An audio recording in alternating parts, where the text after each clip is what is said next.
Hello my young friends, I did not really wish to make another video, but for the last 48 hours or so I have been swamped by comments on YouTube, emails, Instagram DM, also in the chat boxes of my Ashwin and Century batch on the Study with Sudhir app on Play Store. Now obviously I'm not in a position to reply to each and every comment, and obviously everyone's position and situation is unique and different. So this video is essentially to highlight a few points, and I would really appreciate if those at the ICSE Council listen to this and also address some of the issues that the students are facing. Point number one, most schools, I realize, were taken aback by the ICSE Council circular because they were really not expecting that the exams will be postponed, will be deferred, and a final decision will be taken only in the first week of June. And since there is no clarity, over what the fair and unbiased criteria will be, most schools are assuming that it will be the pre-board examination marks. Now, I'm not so sure because as I explained in my video yesterday, you cannot really compare the pre-board marks of students of a particular school with students of another school, right? Because the toughness quotient of every pre-board examination paper is different. The way the papers are marked, the answer scripts are marked, that's also different. Some schools conducted it online, some schools conducted it offline. Many students did not take the examination because of various reasons, including COVID-19. So you really cannot make only the pre-board marks as the criteria by which the students will be marked, assessed, if they choose option 2. So that is still a question mark. Most schools do not know about it. So since schools are pretty much in the dark over what this criteria will really be, what they are trying to do, because they think pre-board examinations will be the criteria, they are now conducting yet another set of pre-board examinations. I know of a school in Karnataka which is going to conduct yet another series of pre-board examination papers from Wednesday, that is the 21st of April. This will be in the offline mode. Mark my words, offline mode, not online. A school in Bengaluru has instructed its children to revise and prepare seriously for the examination, which means the students are being told to prepare for the board examinations. There is another school in Punjab which sent messages to all the 2021 batch students saying that it is certain examinations will be held in the near future, and all of you need to continue with the preparation and be ready to appear for the examination whenever the dates are announced. Very few schools are actually encouraging their children to choose option 2 and move on, right? Now, this is precisely the point that I had made yesterday in the video, that schools obviously will not want bad results, right? And it's understandable as well. So it would ideally like to prepare students for option 1, which means to take the examination if they are really conducted in June. And if option 2 is chosen, let them secure good marks in the pre-board examinations, assuming that pre-board examination marks will be part of the criteria.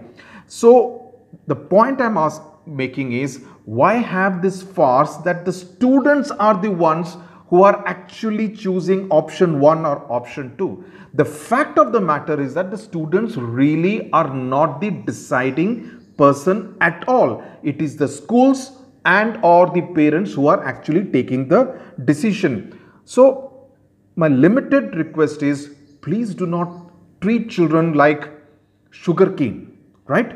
That we definitely need to crush the sugar cane to get the juice in order to produce the sugar, because sugar की मिठास जरूरी है, results में मिठास जरूरी है. That seems to be the only thing that most people are now obsessed with.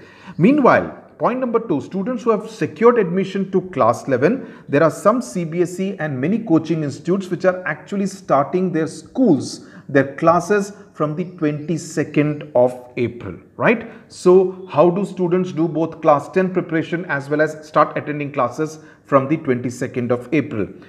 Yesterday, one student wrote to me saying that he had secured about 92 odd percentage in the pre-board examination marks, but there is one more student. Now see, the students also have their equal dilemma.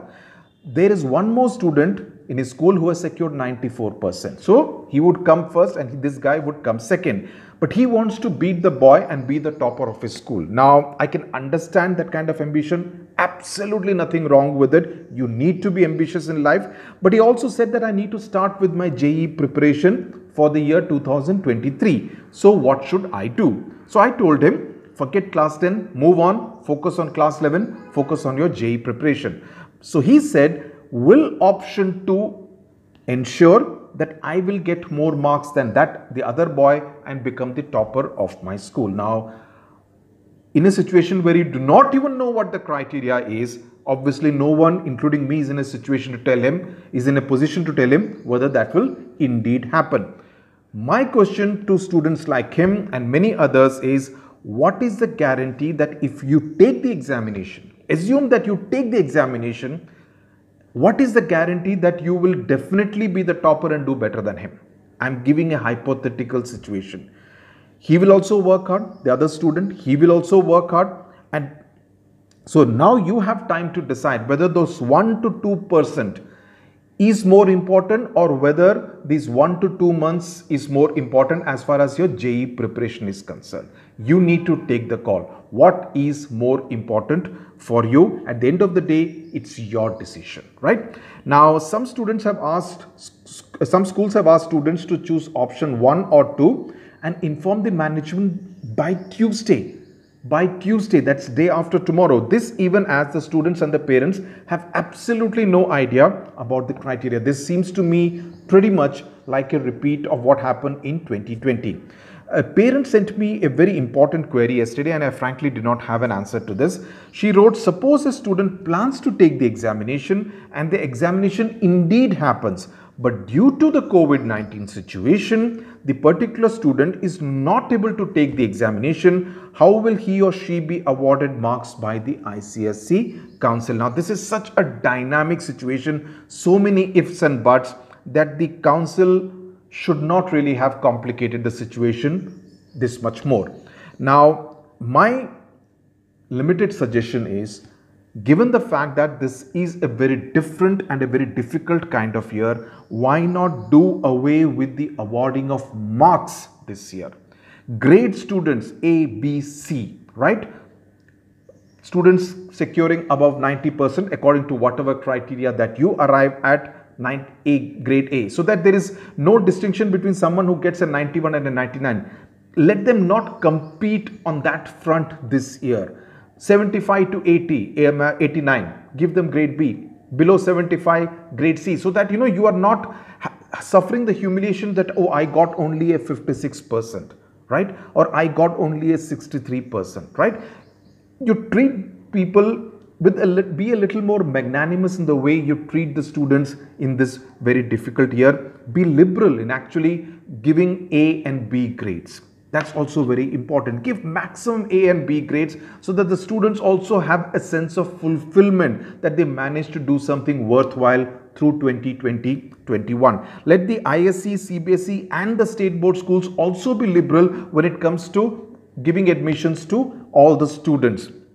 They can take a quick online test for any such student, which can be monitored using technology, since admission to class 11 remains a major worry for most of these students. Now, do not penalize a student because of the difficult period that we are in, because the system definitely tried its best, and I know of a lot of hardworking teachers who put in their best to ensure that they kind of adapted to the technology, to the new technological aids, teaching to a camera pretty much, right, instead of a classroom full of students.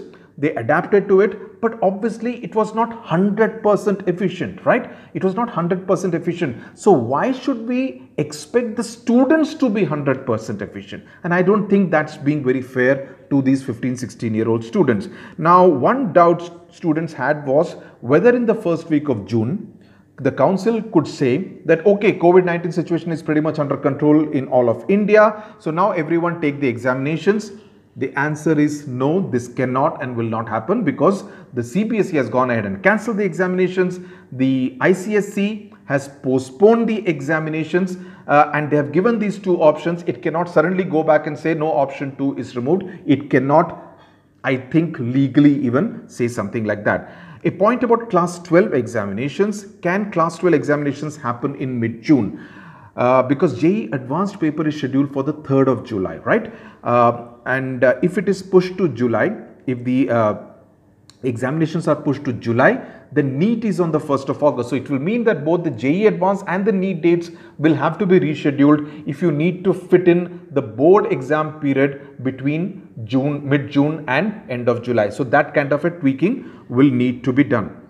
Finally, the final point I want to say is the real test in India today is really to escape COVID. It's not a class 10 or any other examination. The real test is to escape COVID-19. It does not matter whether you are young or old, whether you are Hindu or Muslim, whether you are Christian or a Parsi, a Jain or a Sikh, whether you are a Congress supporter or a BJP supporter, whether you are rich or poor, COVID can get you.